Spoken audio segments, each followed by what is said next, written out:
사랑이라는 단어가 있습니다. 우리가 사랑이라는 단어를 듣기만 해도 뭔가 가슴이 따뜻해지죠. 하지만 요즘 시대의 사랑을 한번 돌아보고 사랑하는 모습을 돌아보면 그 사랑마저도, 가장 고귀한 성품인 사랑마저도 부패해지고 이기적이 되지 않았나라고 생각을 합니다. 연인들 간의 사랑을 보고 심지어 부모의 사랑을 봐도 이기적으로 변해져 가는 그 모습을 보게 되죠. 그래서 가출 청소년들이 이제 그들의 상황을 살펴보면 가출하는 수많은 이유가 있겠지만 그 중에서 가장 큰 이유가 무엇이냐면 부모에게 사랑받지 못하고 상처받기 때문에 많이 떠난다고 합니다. 그래서 그들이 받은 것은 상처밖에 없기 때문에 다른 사람을 좋아하거나 사랑해 주지 못하고 다른 사람에게 상처밖에 주지 못하죠. 그리고 그 상처뿐인 인생에서 자기 역시 상처를 받으면서 살아가게 됩니다. 상처라는 단어와 관련해서 그와 비슷한 트라우마라는 단어가 있습니다.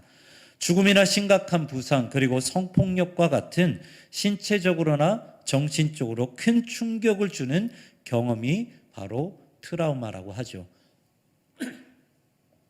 그래서 이런 비슷한 상황이 생기기만 하면 이 두려움에 빠지게 되어서 인생 자체가 흔들리게 되는 그런 두려움에 빠지게 됩니다. 하지만 트라우마를 이길 수 있는 유일한 방법이 있습니다. 그것이 무엇이냐면 바로 캐리그마, 하나님의 말씀, 하나님의 은혜가 있다면 그 두려움, 그 트라우마에서 벗어날 수 있다라는 것이죠. 바로 오늘 본문이 트라우마를 이겨낸 아브라함의 이야기입니다. 어느 날 하나님은요, 아브라함을 부르셔서 사랑하는 아들 이삭을 번제로 드리라는 말씀을 하십니다. 오늘 본문 1절 말씀입니다. 1절 말씀 같이 한번 읽어보겠습니다. 시작.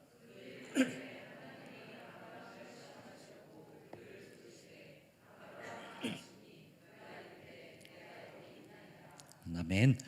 1절 말씀을 보면 하나님은 아브라함을 부르셨다라고 말씀하고 있습니다. 하나님의 부르심에는 두 가지가 있는데요. 첫 번째는 콜링, 말 그대로 하나님께서 나를 부르시는 것을 말을 하고요. 두 번째는 테스트, 하나님께서 우리의 믿음을 시험하는 것을 들 수 있습니다. 하나님은 당신께서 계획하신 자리 가운데 우리를 부르시죠. 하지만 하나님이 나를 왜 부르신지는 모릅니다. 그래서 우리에게 하나님의 부르심이 있다면 우리는 솔직히 두려울 수밖에 없죠. 그리고 또 한 가지는 테스트라는 부르심인데요. 하나님께서는요, 우리를 테스트하실 때 가차없이 절벽으로 우리를 몰아세우십니다. 아무리 우리의 믿음을 세우기 위해, 성장하기 위해서 우리를 테스트한다고 하더라도 그 테스트는 우리에게 두려움으로 다가올 수밖에 없다라는 것이죠. 그런데 오늘 본문 1절에서 뭐라고 말씀하십니까? 하나님께서는 아브라함을 부르시는데 왜 부르신다고 기록하고 있죠? 테스트하기 위해 부르셨다라고 말을 하고 있습니다. 그런데 그냥 테스트가 아니라 자신의 하나밖에 없는 이삭, 그 사랑하는 아들 이삭을 죽이라는 테스트를 받게 된다라는 것이죠. 그런데 정말 대단한 것은 아브라함은 그 하나님의 말씀에 순종하며 나아간다는 거예요. 그래서 두 명의 종과 아들 이삭과 함께 모리아 땅에 있는 산으로 가게 됩니다. 여러분, 이때 아브라함의 그 마음은 어땠을까요? 아브라함의 마음은요, 찢어졌을 것입니다. 그리고 아브라함은 하나님의 말씀을 끝까지 순종하기 위해 세 번의 위기를 경험하게 됩니다.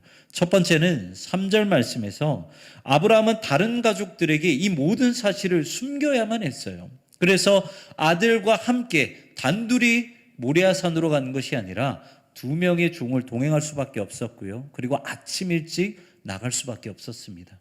그리고 두 번째 위기는 5절 말씀에서 아브라함은 모리아산에 오르기 전에 두 명의 종을 기다리라고 말을 할 수밖에 없었다는 것이죠. 여러분 한번 생각을 해보십시오.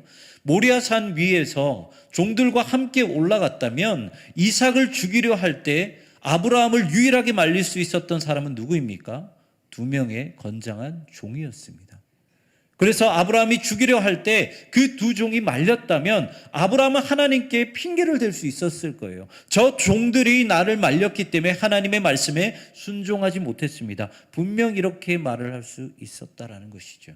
하지만 아브라함은 그 모든 원인마저도 제하기 위해서 그 두 종을 모리아산 아래에 기다리게 했다라는 것입니다. 그리고 마지막 셋째는 7절 말씀에서 재물이 어디 있습니까? 라는 아들 이삭의 말이었다는 거예요. 여러분, 이 말을 들었을 때 아브라함은 그 마음, 그 심장이 덜컥 내려앉았을 것입니다. 요세푸스의 글에 의하면 당시 이삭의 나이는 25살이라고 말하였습니다. 이삭이 만약 모리아산을 올라가는 그때 자신이 재물이었다라는 사실을 깨닫게 된다면 어떻게 했을까요? 100세가 넘은 아버지를 힘으로 제압하고 아마 스스로 그 모리아산을 내려올 수도 있었을 것입니다.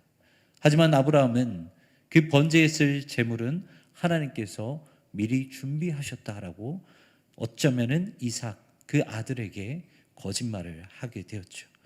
이렇게 아브라함은요, 모리아산을 오르는 그 하루하루가 지옥 같았을 것입니다. 그리고 예수님처럼 제발 이 잔을 피할 수만 있다면 하나님 이 잔을 피하게 해 주시옵소서라고 하루하루 매일매일 기도하며 그 모리아산을 올랐을 것입니다. 그렇게 시간이 지나고 드디어 이제 아브라함은 사랑하는 아들을 죽여야 하는 시간이 되게 되었죠. 그런데 오늘 말씀을 봤더니 그냥 아들을 죽이라고 기록된 것이 아니라 번제물로 하나님께 바쳐야 된다라고 기록을 하고 있습니다. 여러분, 레위기 1장의 말씀을 보면 번제를 드리는 규례에 대해서 말씀을 하고 있는데요. 어떻게 번제물을 드리냐면 번제물을 드릴 때는 여러분들 단순히 제물을 죽이는 것으로 끝나는 것이 아닙니다. 배를 갈라서 내장을 꺼내서 내장은 제단 밖에서 불에 태웁니다. 그리고 죽은 그 시체는 하나하나 각을 떠서 나누게 됩니다. 그리고 그 떡을, 그 각을 뜬 그 제물은 번제단 위에 완전히 남기지 않고 하나님께 불로 태워서 올려드리는 제사가 바로 번제라는 것이죠. 너무나도 잔인한 제사가 번제입니다. 그런데 이 번제를 지금 누가 누구에게 드려야 한다고요? 아브라함이 사랑하는 아들에게 그 번제를 행해야 된다라는 것이죠. 아무리 아브라함이 믿음이 좋다 해도요, 자기 손으로 어떻게 죽이고 각을 뚫 수 있겠습니까? 그것은 평생 죄책감으로 남을 수밖에 없고 평생 트라우마로 아브라함 안에 남을 수밖에 없다라는 것이죠. 그래서 만약 이삭을 죽였다면 아브라함은요, 모리아산을 볼 때마다, 그리고 제사를 드릴 때마다, 그리고 모리아산에 함께 올랐던 종들의 모습을 볼 때마다, 그리고 무엇보다 자신이 철저히 속였던 가족들의 모습을 볼 때마다 아브라함은 그 트라우마에 사로잡혀서 페인처럼 살아갈 수밖에 없었을 것입니다. 하지만 아브라함이 이삭을 죽이려 할 때 하나님은 천사를 통해 아브라함에게 멈추라고 말씀을 하시죠. 그리고 저기 숯불에 걸려있는 순양 한 마리를 보게 하셔서 이삭 대신에 제물로 올려드리게 하십니다. 그리고 아브라함은 이 모든 것에 감사하며 그 땅을 여호와 이레, 하나님께서 모든 것을 준비하셨다라는 여호와 이레라고 부르죠. 오늘 본문 14절의 말씀입니다. 아브라함이 그 땅의 이름을 여호와 이레라 하였으므로 오늘날까지 사람들이 이르기를 여호와의 산에서 준비되리라 하더라. 아멘. 그런데 여러분, 한 가지 질문 드려보겠습니다. 이것이 여호와의 이레이고 이것이 하나님의 은혜입니까? 저는요, 솔직히 어디를 봐도 이 말씀이 여호와 이레라고 고백할 수 없었어요. 있는 그대로를 보면 여러분, 아브라함이 얼마나 고생을 많이 했겠습니까? 아브라함은 아들을 잔인하게 죽인 살인자로 평생 페인처럼 살 수도 있었습니다. 그런데 하나님은 뭘 하셨습니까? 이삭을 죽이기 전에 멈추라고 하신 말씀이 고작 전부입니다. 그리고 그 순양 한 마리를 준비하신 것이 고작 전부였다라는 것입니다. 심지어 테스트에서 통과했다고 해서 하나님은 부귀영화를 주시지도 않았어요. 그런데 어떻게 이게 여호와 이레이고 어떻게 이게 하나님의 은혜라는 것입니까? 이것은요, 한 사람의 인생을 가지고 노는 것이지 은혜가 아니라는 거예요. 우리는 신앙생활하면서 이런 생각을 종종 할 때가 있지 않습니까? 결국 이렇게 하실 걸. 하나님은 왜 처음부터 이런 시련을 주시는 것입니까? 여러분 그렇지 않습니까? 사실 아브라함에게는요, 하나님의 큰 은혜를 바라지도 않았어요. 아브라함은 그냥 사랑하는 아들 이삭과 사랑하는 가족들과 함께 소소한 행복을 누리면서 살아가는 것이 아브라함의 원함이었어요. 그렇기 때문에 그냥 있는 그대로 아브라함을 냅뒀다면 아브라함은요, 그 인생에 감사해서 하나님께 영광을 올려드렸을 거라는 거죠. 하지만 아브라함은 그 잘 살아가고 있는 인생에서 아브라함을 꺼내셔서 하나님께서는 아브라함을 테스트하셨다는 것입니다. 그렇다면 왜 아브라함은요, 이것을 여호와 이레 하나님께서 준비하신 은혜로 고백했을까요? 하나님께 불평을 해도 그 누구 하나 뭐라고 하지 않을 텐데 왜 아브라함은 이 모든 것이 하나님의 은혜라고 고백했을까? 히브리서 11장 18절과 19절의 말씀 함께 읽어보도록 하겠습니다. 함께 읽겠습니다. 그에게 이미 말씀하시기를 내 자손이라 그가 하나님이 능히 이삭을 죽은 자 가운데서 다시 살리실 줄로 생각한지라 비유컨대 그를 죽은 자 가운데서 도로 받은 것이니라. 아멘. 여러분, 아브라함은요, 사실 아무 생각 없이 모리아산을 올라간 것이 아닙니다. 아브라함은 하나님에 대한 믿음을 가지고 모리아산으로 올랐다는 거예요.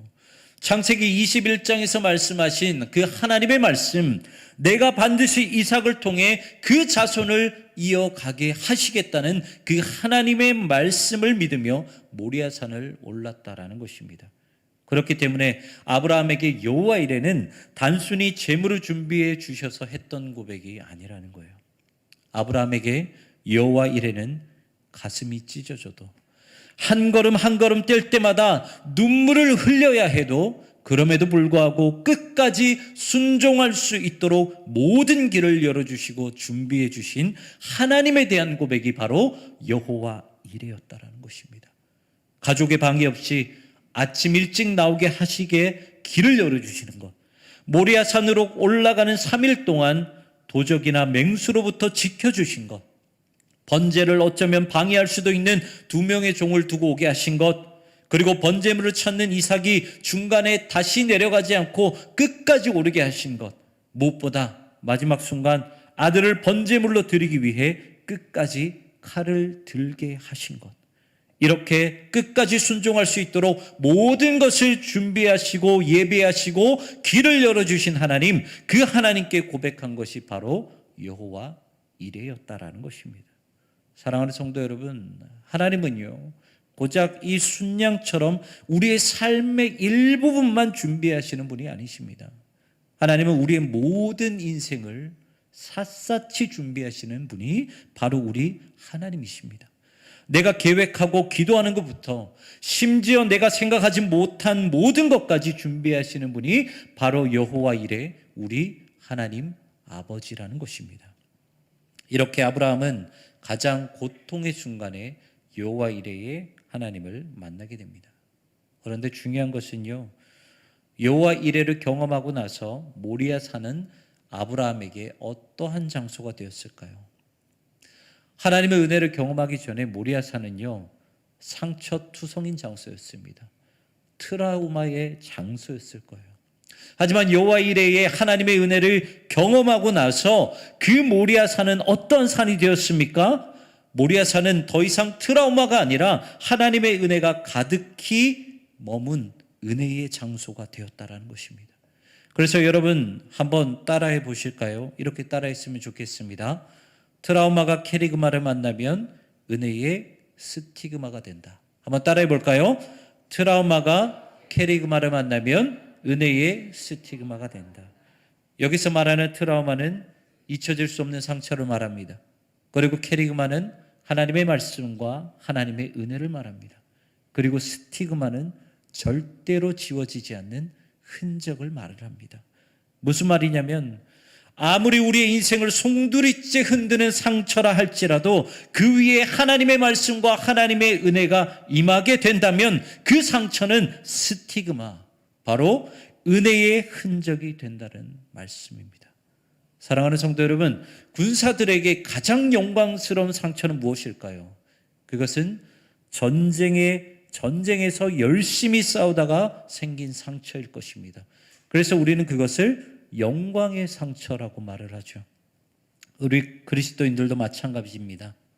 우리에게 가장 영광스러운 것은요, 예수 믿어서 부귀영화를 누리는 것이 아니라 비록 세상에서 시련과 고난을 겪으면서 내 안에 상처가 생겼다 할지라도 그것을 하나님의 말씀과 하나님의 은혜로 이겨내면서 그 상처를 은혜의 흔적으로 변화시키는 것, 그것이 바로 우리 그리스도인들의 영광이요 자랑이라는 것입니다. 겉모습으로 보면요, 아브라함은 모리아 산을 오를 때나 그리고 내려올 때나 아브라함의 모습은 똑같았어요. 하지만 아브라함의 신앙과 그 내면의 모습은 어땠습니까? 모리아 산을 오르기 전과 모리아 산을 내려올 때 아브라함의 신앙은 전혀 달랐다라는 것이죠. 아브라함의 믿음은 모리아 산을 오르기 전보다 훨씬 더 성장해 있었다라는, 하나님의 사람으로 변화되었다라는 것입니다. 이렇게 하나님의 테스트를 통과한 아브라함에게 어떤 복이 임하게 됩니까? 창세기 22장 16절부터 18절까지의 말씀을 보면 하나님께서는요, 이 모든 테스트를 통과한 아브라함에게 똑같이 아들 이삭 역시 아브라함에게 주신 그 복을 주겠다라는 그 말씀, 그 언약의 복을 받게 됩니다. 그리고 창세기 24장에서 하나님께서 아브라함에게 하셨던 약속, 드디어 자손을 주겠다는 약속을 이삭이 리브가를 만나게 하심으로 본격적으로 실행하게 하십니다. 다시 말해 모리아산 테스트는 아브라함에게 허락된 마지막 관문이었다라는 것이죠. 사랑하는 성도 여러분, 이제 2024년 한 해가 새롭게 시작되었습니다. 그리고 누구나 기대와 소망을 가지고 출발하게 되죠. 하지만 인생은 우리의 마음처럼 쉽게 그렇게 흘러가지 않습니다. 이러한 일도 일어나게 되고 저러한 일도 일어나게 되죠. 그리고 때로는 내가 감당하지 못한 일들을 만나기도 합니다. 하지만 그럴 때마다 모리아 산을 오르는 아브라함을 기억하시길 바랍니다. 그래서 칠흑같이 어두운 길을 걸어갈 때 그것은 나를 괴롭히는 하나님이 아니라 하나님께서 나를 본격적으로 복을 주시기 위해 나를 테스트하시는구나, 그러한 마음과 믿음을 가지시길 바랍니다.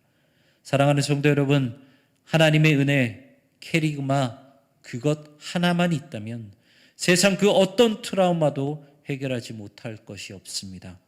그리고 그것이 상처로 남아있다 할지라도 이제 그 상처는 내 마음을 아프게 하는 상처가 아니라 하나님의 은혜를 기억하게 만드는 은혜의 스티그마가 된다라는 것이죠.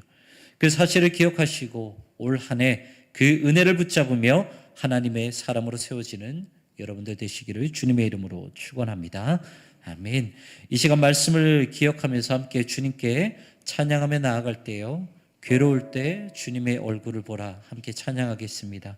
우리가 이 찬양을 부를 때 정말 우리의 모든 그 한순간 한순간마다 주님을 생각하며 찬양하겠습니다. 우리 다 같이 일어나서 함께 찬양하겠습니다. 괴로울 때 주님의 얼굴 보라, 평화의 주님 바라보아라. 세상에서 시달린 친구들아, 위로의 주님 바라보아라. 우리 다시 한번 고백합시다. 괴로울 때 주님의 얼굴 보라, 평화의 주님 바라보아라. 세상에서 시달린 친구들아, 위로의 주님 바라보아라. 눈을 들어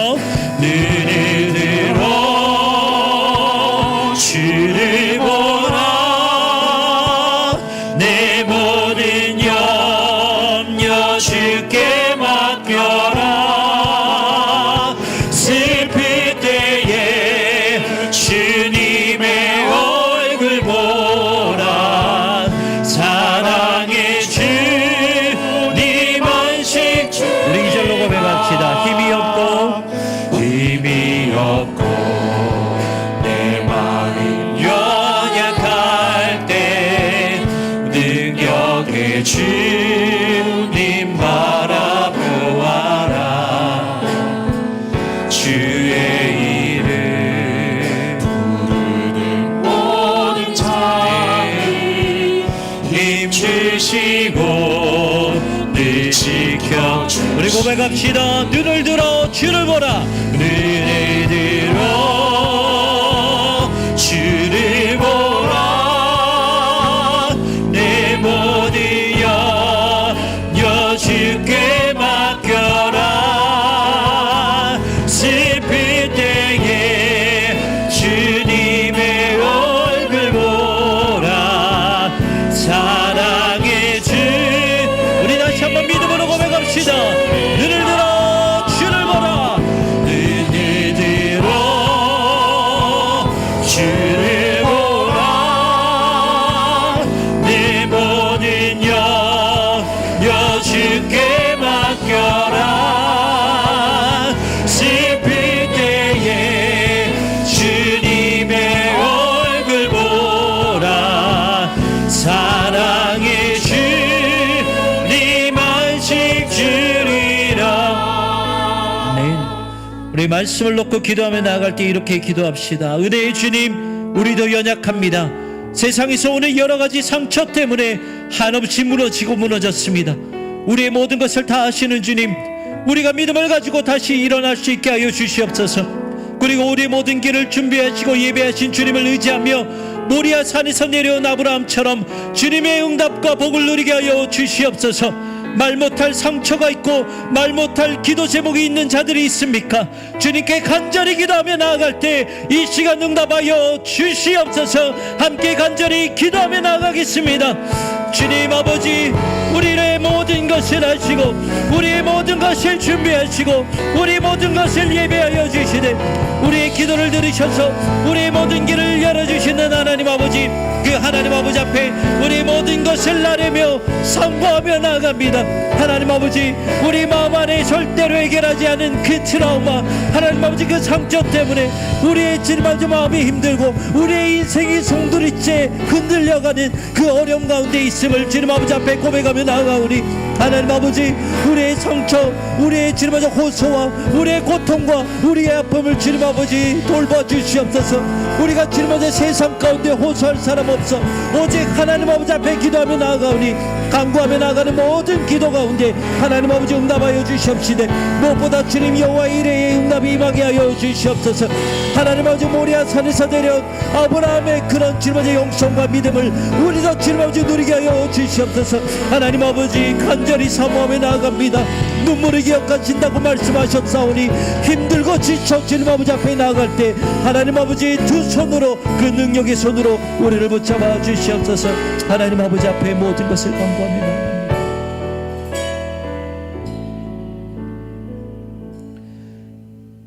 사랑과 은혜가 풍성하신 하나님 아버지, 우리 안에는 말 못할 상처가 많습니다. 늘 우리를 흔드는 트라우마가 있습니다. 그것을 해결하지 못하고 세상의 방법을 찾으며 이리저리 흔들릴 때가 많았습니다. 하지만 하나님, 오늘의 말씀을 기억하며 나아갑니다. 우리에게도 모리아 산을 내려온 아브라함의 믿음을 허락하여 주시옵소서. 우리에게도 여호와 이레의 하나님의 은혜를 발견할 수 있는 은혜를 허락하여 주시옵소서. 그래서 어떤 유혹이 있더라도 하나님께서 우리를 부르신다면 심지어 그것이 하나님께서 우리를 테스트한 것이라 할지라도 아브라함처럼 끝까지 순종하며 모리아 산으로 올라갈 수 있는 그 믿음의 발걸음을 허락하여 주시옵소서. 그러므로 말미암아 올 한 해 저에게 허락된 2024년 어떠한 어려움이 있다 할지라도 예수님의 그 능력의 오른손 붙잡고 모든 어려움과 상처 이겨내며 결국 승리함으로 말미암아 하나님 아버지 앞에 영광 올려드리는 우리 모두가 될 수 있도록, 그리고 올 한 해가 될 수 있도록 하나님 아버지 은혜의 은혜를 덧입혀 주시옵소서. 지금은 우리 주 예수 그리스도의 은혜와 비교할 수 없는 하나님 아버지의 사랑하심과 성령님의 내주교통 위로하심과 역사 충만하심이 비록 상처투성인 인생이라 할지라도 여호와 이레의 은혜 때문에 모든 상처가 은혜의 흔적이 되고 그 흔적을 내 몸에 새겨 하나님이 우리의 인생에 약속하신 모든 복을 받아 누리기를 소망하는 사랑하는 왕중의 모든 성도님들 위해 그리고 그들의 가정과 직장과 사역 위에 무엇보다 하나님 아버지 앞에 작정하며 결단하며 나아가는 그 믿음 위에 이제로부터 영원까지 함께 하시기를 축원하옵나이다. 아멘.